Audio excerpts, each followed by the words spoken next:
Chosen one, lock your attention on this message right now.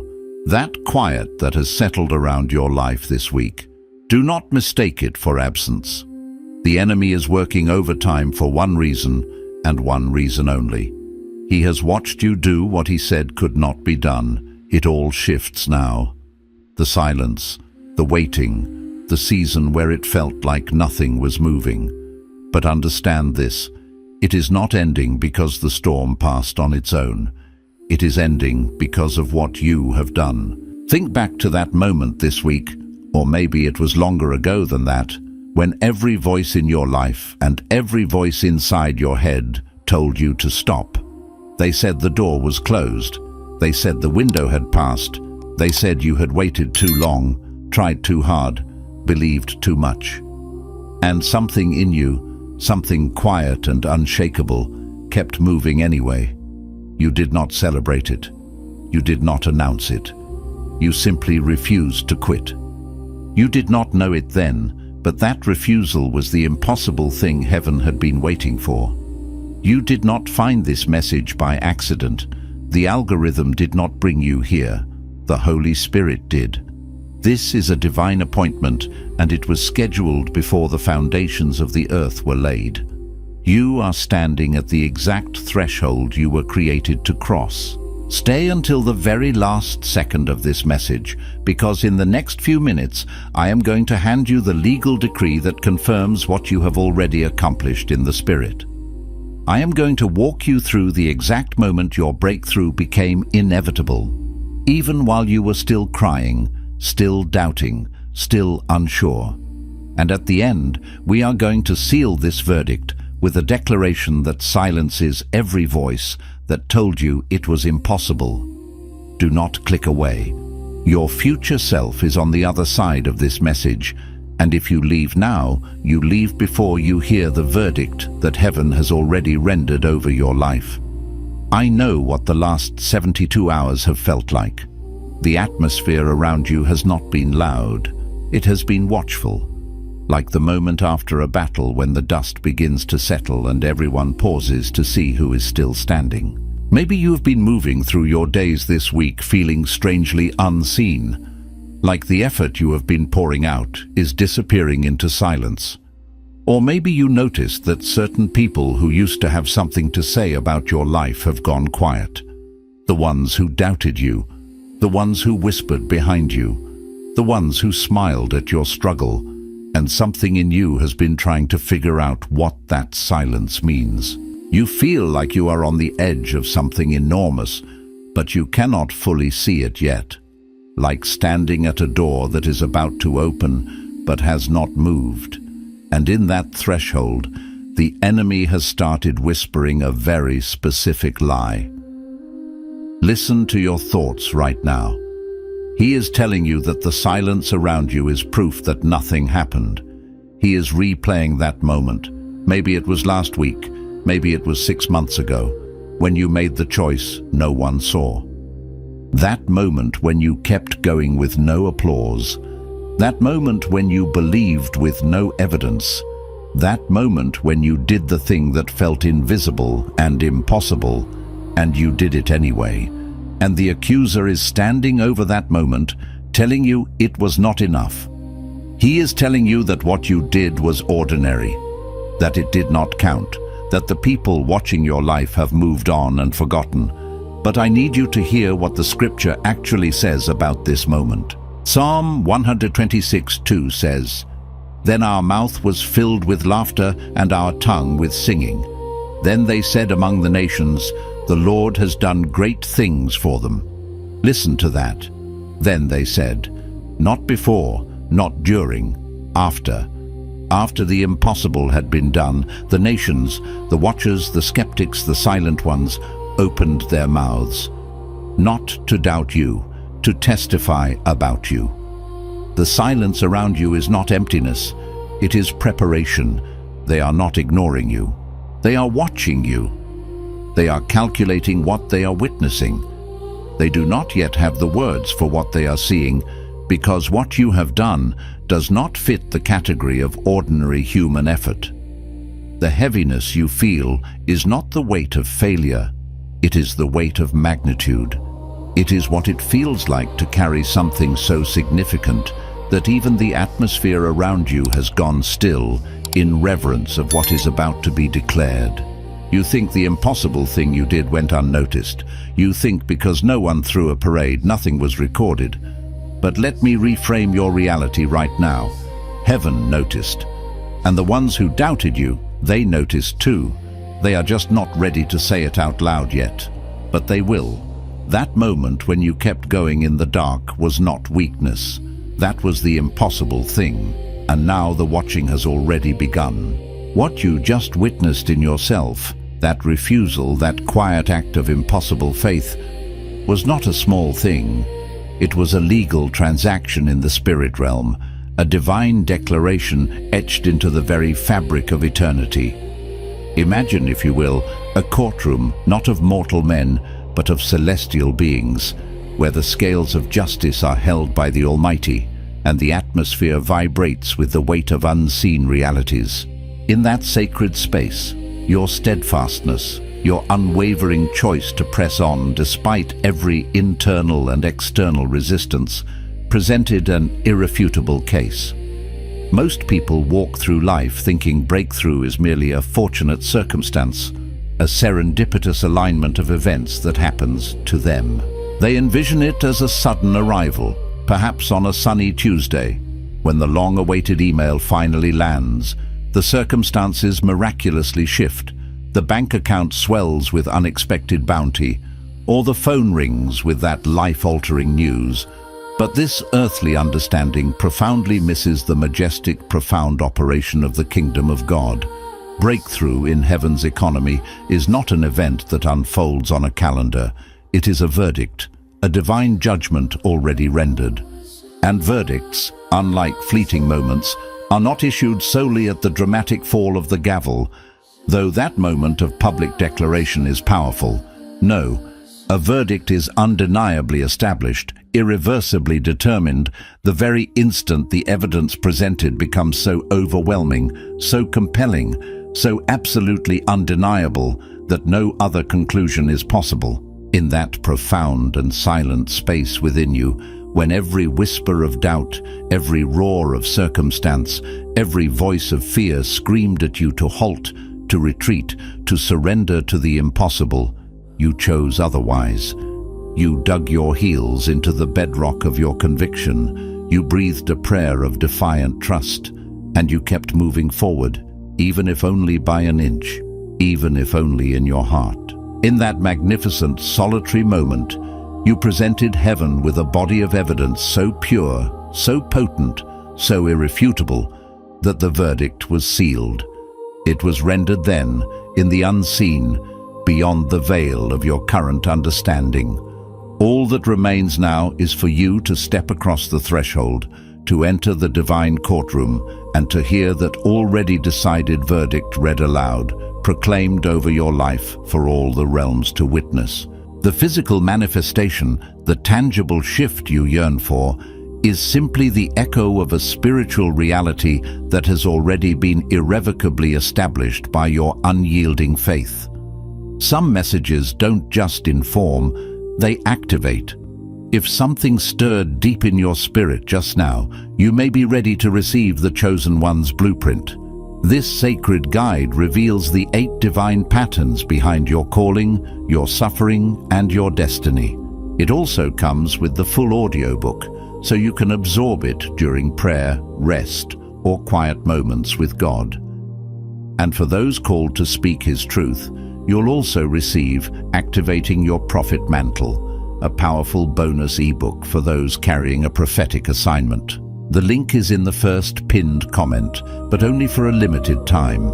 Now, allow me to illuminate the true narrative of that dark, bewildering season you endured, for the enemy, the accuser of the brethren, spun a deceitful tale, narrating your experience one way, while heaven, with its infinite wisdom and unwavering love, was meticulously crafting and inscribing something entirely, gloriously different. While the relentless whispers of the accuser sought to convince you that your delay, your quiet suffering, your perceived stagnation was irrefutable evidence of your profound failure, a sign of God's disfavor, or perhaps even an indication that you had been forgotten, the Almighty was, in his unfathomable wisdom, doing precisely what he consistently does with every soul he has meticulously chosen for assignments that seem utterly impossible to the human eye. He was not neglecting you. He was building. He was forging within you, brick by spiritual brick, the kind of robust, resilient, unshakable character that could not only withstand, but gracefully carry the monumental weight of the destiny, the calling, the release, and the blessing he was about to entrust to your hands. You see, the divine principle is simple, yet profound. You cannot responsibly or lovingly entrust a fragile, untested vessel with an enormous, world-changing weight. It's not that God lacks the desire to bless you abundantly in your raw, undeveloped state. Quite the contrary, his heart yearns to lavish his goodness upon you. But divine love, true, unwavering and protective love, does not act carelessly or unwisely. Love, in its purest form, always prepares the carrier first, ensuring that the vessel is not shattered by the very gift it is meant to hold. And this preparation, this deep internal metamorphosis, when viewed from our limited human perspective, so often looks heartbreakingly identical to abandonment. It manifests as a profound silence from the heavens, a stillness that stretches into what feels like an eternity, an experience of being overlooked and passed over while everyone else around you appears to be surging forward, their lives illuminated by momentum and obvious progress. Think of David, the shepherd boy, anointed by Samuel to be king, the sacred oil still glistening on his youthful brow. The anointing, the divine empowerment, had already been given. The throne, the royal decree, had already been promised. Yet, for years, David found himself not in a palace, not leading armies, but back in the sun-drenched fields of Bethlehem, tending to the very sheep he had left behind, his days filled with the mundane rhythms of pastoral life. The preparation, the deep inner work, had not yet been fully completed. And here lies the crucial, often overlooked layer of this narrative. David, in those solitary fields, had no inkling, no human understanding of the profound divine alchemy unfolding within him. He simply believed he was just watching sheep, protecting them from predators, leading them to green pastures. He was utterly unaware that, in that quiet, seemingly insignificant season, God was meticulously developing within him the fierce, unyielding courage of a lion that would later fell giants and lead armies, the strategic precision of a warrior that would bring victory in battle, and the tender, compassionate heart of a poet king, capable of leading a nation with both strength and empathy, composing psalms that would echo through millennia. Every single attribute, every skill, every facet of character that the future king of Israel would critically need was being forged and refined in the crucible of the shepherd's wilderness. And from David's limited earthly vantage point, that wilderness, that season of waiting and obscurity, felt like a demotion, a setback, a forgotten promise, because he simply could not yet perceive the magnificent, divine architecture that heaven was diligently constructing within his very soul. That, my beloved, is precisely what your challenging season has been. It was never, not for a single moment, a demotion in the eyes of heaven. It was not a dismissal, nor was it evidence of your failure. Rather, it was a colossal divine construction site, teeming with unseen activity, echoing with the sound of spiritual blueprints being laid, foundations being poured, and character being fortified for the monumental purpose ahead. And the intriguing, often paradoxical truth about any profound construction site, especially a spiritual one, is that it is almost always loudest, most chaotic, and most intensely active before the ultimate beauty of the structure begins to emerge.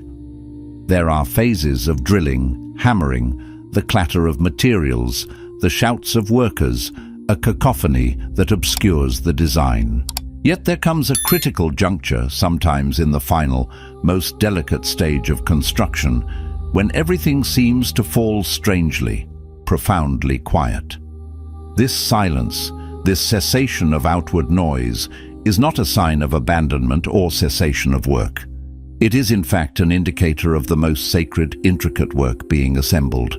It is a period where the finishing touches, the profound alignments, the most delicate and vital connections are being made, connections too holy, too deeply significant for the intrusion of external clamor. This sacred stillness is where the masterpiece takes its final, breathtaking form, often in the quietude preceding its grand unveiling. But here is where the revelation goes even deeper, a layer that demands your complete presence and attention. For it is precisely this profound understanding that most individuals, even those on a spiritual path, never quite manage to reach. It is not merely sufficient, it is not enough to intellectually grasp that God was preparing you, that your difficult seasons were indeed purposeful, a crucible of character.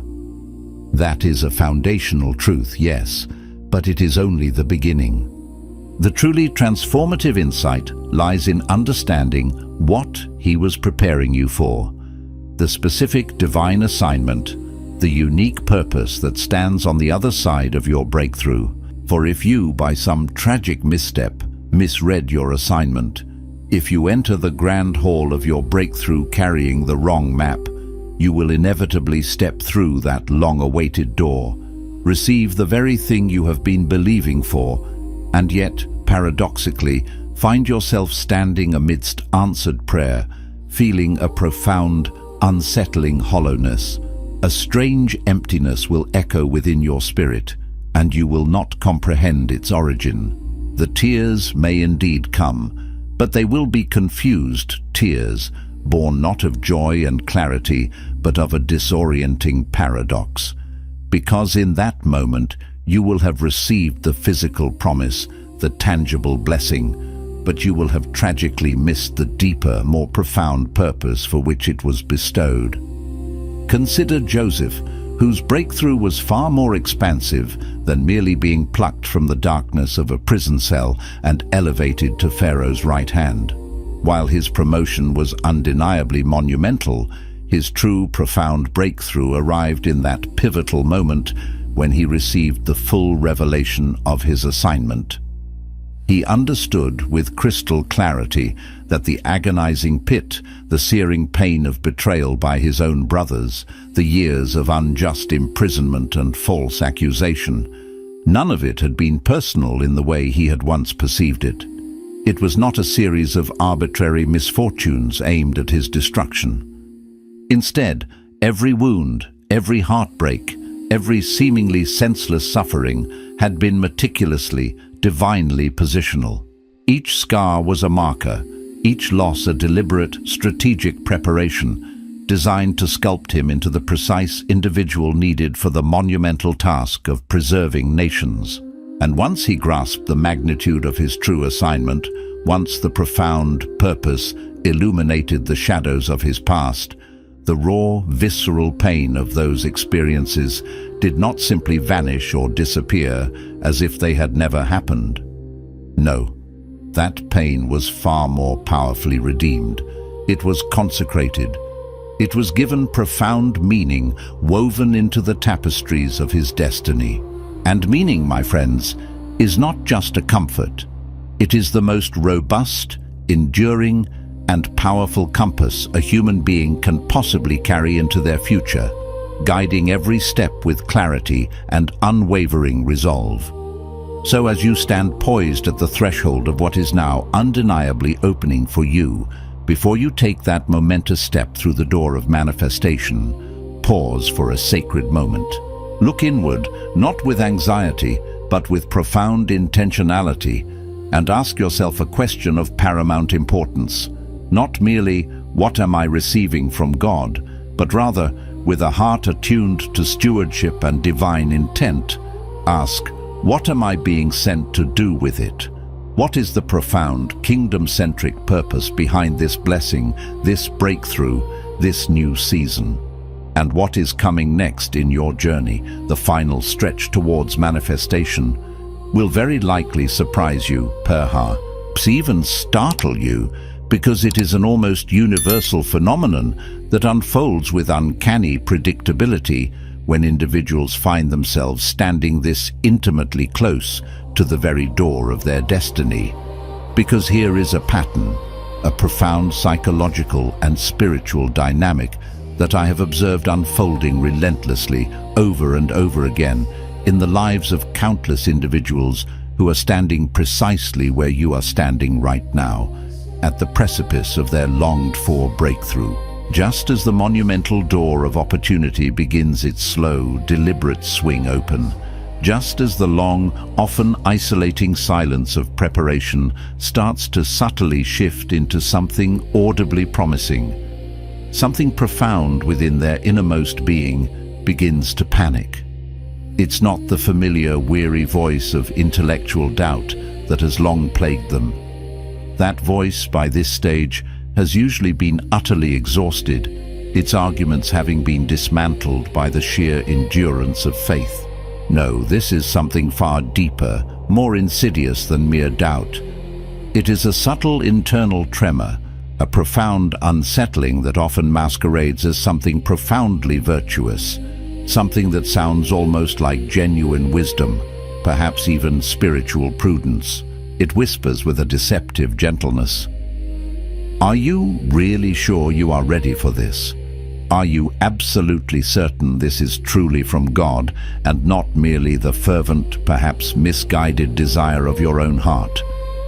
Have you truly considered if you are adequately qualified, if you possess the necessary attributes or strength for what lies on the other side of this monumental threshold? And on the surface, these questions sound so inherently spiritual, so deeply discerning, so wonderfully humble. They resonate with the echoes of piety and caution. But I implore you, with every fiber of my being, to hear this truth with absolute clarity and unwavering conviction. Delayed obedience is, in the ultimate analysis, still disobedience, regardless of how humble, how wise, or how spiritually discerning the hesitation might deceptively sound. Remember Moses at the burning bush. He stood before the very presence of God, bathed in divine fire and glory, and yet he presented the Almighty with no less than 5 distinct, meticulously crafted reasons why he was unequivocally not the right person for the monumental assignment of liberating Israel. 5 separate times he artfully dressed his deep-seated fear, his profound insecurity, in the sophisticated, logical garments of perceived inadequacy and humble unworthiness.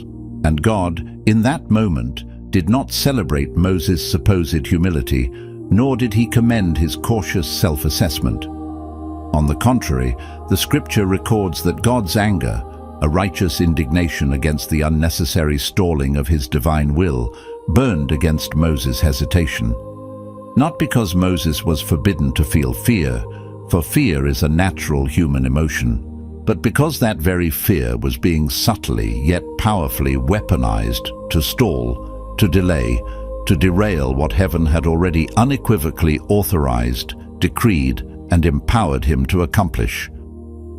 The pivotal question before you now is not whether you feel ready, for feelings are fickle and often lag behind spiritual reality.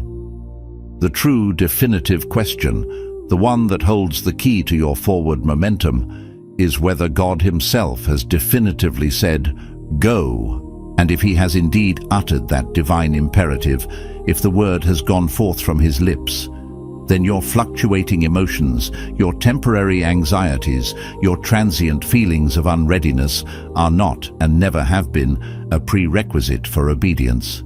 They are merely passengers, accompanying you on this divinely ordained journey. They may sit in the back seat, they may express their anxieties, but they absolutely, unequivocally, Do not drive the vehicle of your destiny.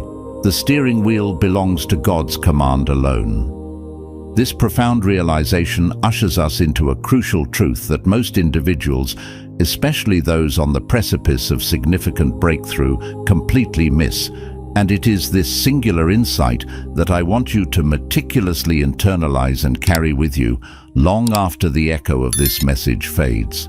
There exists a critical, often indistinguishable difference between authentic spiritual warfare, the direct external opposition of the enemy, and what amounts to circular, self-defeating spiritual processing. And the tragic reality is that most people, finding themselves in these climactic breakthrough seasons, cannot accurately discern between the two. When they encounter resistance, when the pathway forward feels heavy or fraught with internal friction, their natural inclination is to retreat inward. They interpret every obstacle, every pang of discomfort, as a sign to halt, to analyze, to delve deeper into self-reflection. They meticulously journal about their feelings. They embark on extended fasts that, while valuable in their place, become detours rather than conduits. And tragically, they begin to construct elaborate theological frameworks around the perceived necessity of yet another prolonged waiting season, another period of introspection before action. Now let me be unequivocally clear. I am in no way dismissing the sacred, indeed indispensable value of genuine introspection, of prayerful self-examination, of seeking God's face in quiet contemplation. These are vital disciplines of the spiritual life. However, I must also reveal this critical distinction. Sometimes what intently looks and feels like legitimate spiritual warfare, a direct attack from the enemy, is actually a cunning, deceptive tactic orchestrated by the adversary to entice you, to manipulate you, to spiritually process your way out of movement. He knows with cunning precision that if he can successfully convince you to sit down one more time, to retreat into analysis, to question your readiness yet again, all under the guise of preparation or discernment, he can effectively, cunningly delay what God has already unequivocally authorized and prepared for your release. Consider the prophet Elijah after his magnificent triumph on Mount Carmel. Yet paradoxically, at the zenith of his spiritual power, he lay down under a solitary juniper tree, consumed by exhaustion and despair. He declared to God that he was utterly done, his spirit depleted, his body weary, his heart discouraged, having run as far and as fast as he possibly could. And what was heaven's response? Did the angel of the Lord engage in a lengthy therapy session, a deep dive into Elijah's trauma, asking him to meticulously recount every detail of the season he had endured, every wound, every fear? No. The divine instruction was direct, immediate, and utterly practical. Arise and eat. Not, let us unpack your emotional baggage. Not, tell me more about your complex feelings. Simply, arise, eat. For the journey ahead is too great for you without this essential provision.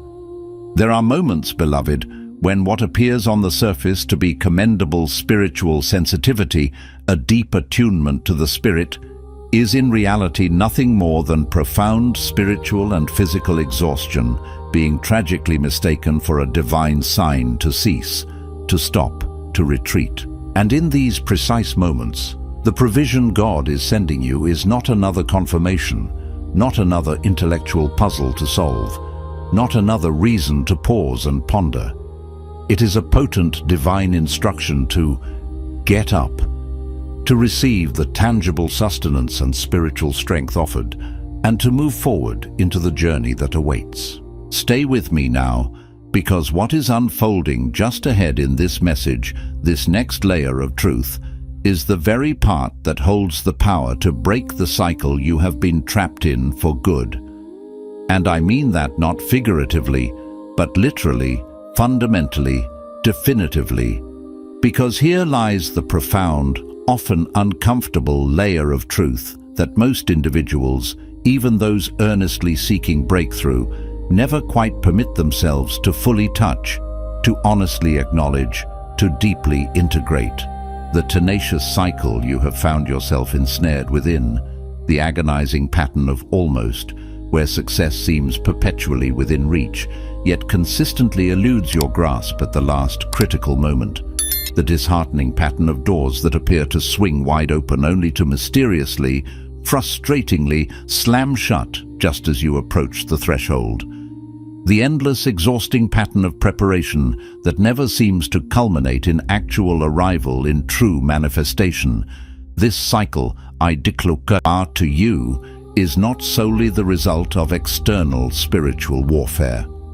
While demonic opposition is undeniably real and relentless, there is a far more subtle, yet equally potent force at play. There is, I must tell you plainly, something you have been inadvertently, perhaps unknowingly, doing on the inside that has been actively, consistently feeding and perpetuating this very cycle. And I articulate this truth not with the intention to condemn you, not to burden you with guilt, but rather with the profound purpose of liberating you, of empowering you with a revelation that once grasped, places the scepter of authority squarely back in your hands.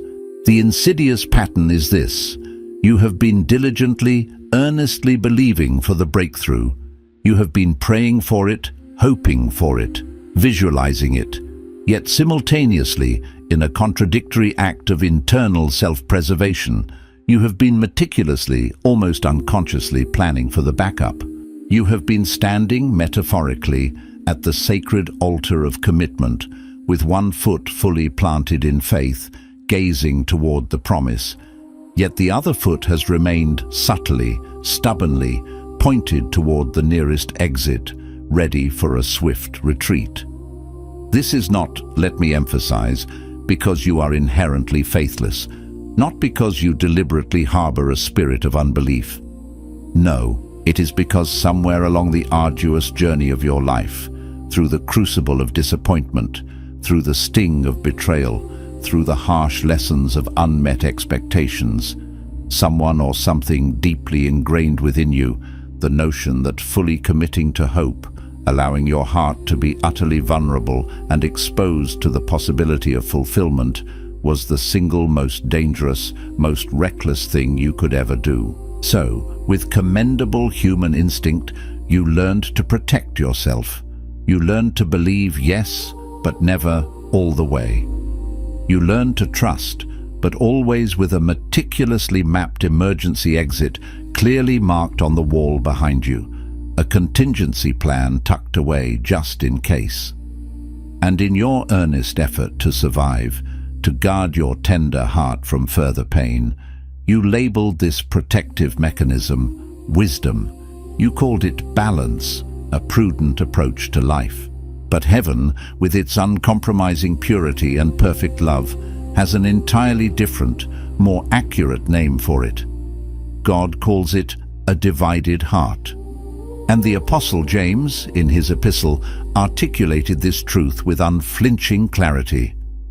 A double-minded person is unstable in all their ways and should not expect to receive anything from the Lord. That word unstable, in the original Greek, often misunderstood as merely emotionally erratic or indecisive, carries a far deeper, more profound meaning. It signifies being two-souled, a spiritual schizophrenia, if you will. It means that there are, in essence, two distinct versions of you operating simultaneously within the spiritual landscape of your being. The version that genuinely, desperately believes in the promise, that longs for the breakthrough, that has invested its hope, and the other, often subliminal version that is still, even now, actively preparing for, hedging against, and unconsciously anticipating disappointment, retreat, or failure. And until those two disparate selves are fully reconciled, until you consciously and definitively choose one posture, the posture of unreserved, unwavering commitment, and hold it completely with every fiber of your being, The breakthrough will continue its agonizing pattern of arriving at the very edge of your reach, shimmering with promise, only to perpetually retreat, fading back into the unseen. This tragic cycle is not because God is capriciously withholding his goodness or playing games with your destiny. No, it is because you, in your protective stance, have not yet made the internal, unequivocal declaration, the spiritual alignment that perfectly matches and mirrors what heaven is desperately trying to release and manifest externally in your life. The internal fence you built becomes the external wall that blocks. And here, beloved, is where we arrive at the most potent, most challenging, and ultimately most liberating truth I want you to grasp and hold on to most tightly. For it is often unexpected, counterintuitive, and fundamentally challenges every single paradigm you once believed was keeping you safe. The backup plan, that meticulously constructed fortress of contingency you've relied upon, is not, as you have been led to believe, a manifestation of wisdom. It is, in fact, the barrier. The very thing you so carefully, so painstakingly built to shield yourself from the potential sting of disappointment is the precise instrument that has been actively, consistently intercepting, deflecting, and preventing your miracle from fully landing in your experience. Because authentic, kingdom-level faith, true divine trust, does not, has never, and will never operate on a hedge strategy. It does not allow for a partial investment, a conditional commitment, a just-in-case clause. When Abraham, the father of faith, was commanded by God to leave Ur of the Chaldeans, to journey to a land he did not know, the scriptural narrative does not mention him packing a return itinerary, nor does it detail him leaving behind a contingency fund with a family member in case the promised land proved to be a myth. No, he left. He stepped out in absolute, unreserved trust, burning the bridges behind him. When Jesus called his first disciples by the Sea of Galilee, inviting them to abandon their livelihood and follow him, the sacred text doesn't suggest that Peter, Andrew, James, and John first meticulously sold their fishing nets to fund their new, uncertain journey. It says simply, they left their nets. They didn't merely put them down. They abandoned them, severing their primary source of security and provision, embracing a radical, terrifying, yet utterly liberating full commitment. Full commitment in the divine economy has never been about recklessness or imprudence in a worldly sense. It has always been, at its profound core, about perfect alignment. You become a vessel that heaven can fully, unreservedly, completely fill with its glory, its power, its blessings, and its purpose. Only in that sacred, decisive moment when you cease to fill yourself with the distracting, diluting, and limiting strategies of contingency. And I profoundly understand that this feels terrifying. I know, with every fiber of my being, that for some of you listening to these words, this call to full, unreserved surrender is the most daunting, the most gut-wrenchingly scary thing you have ever been asked to do in your entire spiritual journey. Not necessarily because you do not trust God, for your heart likely yearns to trust Him completely, but because the tumultuous, often brutal experiences of life have, over and over again, given you so many deeply ingrained, seemingly logical reasons not to fully trust the process, not to entrust your vulnerable heart to the unpredictable currents of divine timing and unfolding. Yet I want you to consider a liberating, paradigm-shifting question. What if the very reason the process has felt so agonizingly painful, so fraught with tension and struggle, is precisely because you have been relentlessly, albeit unknowingly, trying to manage it, to control its every twist and turn, rather than simply, fully and bravely submitting to its divine, perfecting flow? What if the constant, exhausting tension you have been living in, the spiritual strain that feels like a heavy burden, is not, in fact, the cross you are divinely called to carry with grace and fortitude, but rather, it is the tightly clenched fist you have not yet dared to open, the hand stubbornly holding on to the very contingency that is creating the resistance. Open the hand, release the backup plan, step all the way through the door, without a glance backward, without a single reservation, into the fullness of what awaits. Because what is truly waiting for you on the other side of this act of full, unwavering surrender is not merely the breakthrough you have longed for, though that will surely come. It is something far more profound, far more foundational. It is your authentic identity. It is the purest, most potent version of you, the one envisioned by God before the foundations of the earth, the one that has been held in waiting, not by God himself, for his desire has always been your full blossoming. Rather, it has been held captive, held in abeyance, by the last remaining lingering agreement you have consciously or unconsciously made with the insidious possibility of failure, with the shadow of past disappointment, with the protective illusion of contingency. And the moment, the sacred, transformative instant, you unequivocally dissolve that agreement, when you sever that final tether to self-preservation, something profound and undeniable in the very atmosphere around you will palpably shift.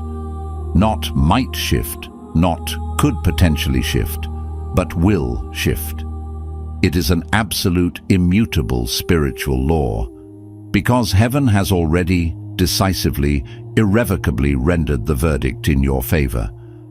You, in that quiet, defiant act of impossible faith, have already done the impossible thing in the spirit realm. All that truly remains now is for you, with a courageous and unburdened heart, to walk confidently into the courtroom of your life and hear that pre-rendered verdict declared aloud, publicly affirmed and fully manifest in your earthly experience.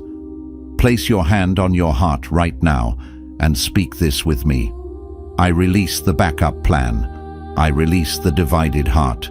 I release every agreement I have made with the possibility of failure.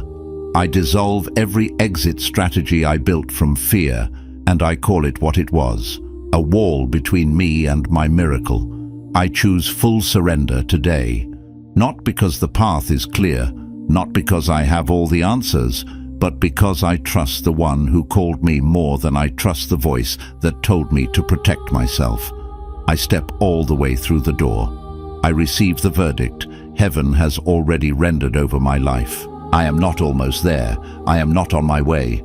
I have already done the impossible thing, and I walk forward now in the full authority of what that means.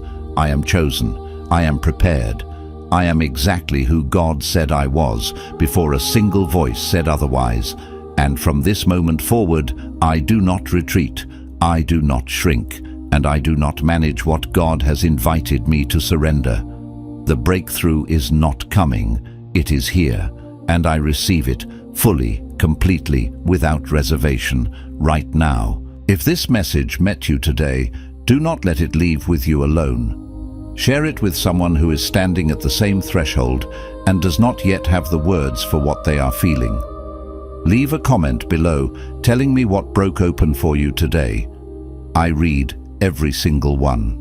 And if you want to go deeper into the prophetic patterns behind your calling and this season you are in, the link in the first pinned comment below holds something I believe God will use to take this revelation even further in your life. You did not find this message by accident, and you were not meant to walk through what comes next alone.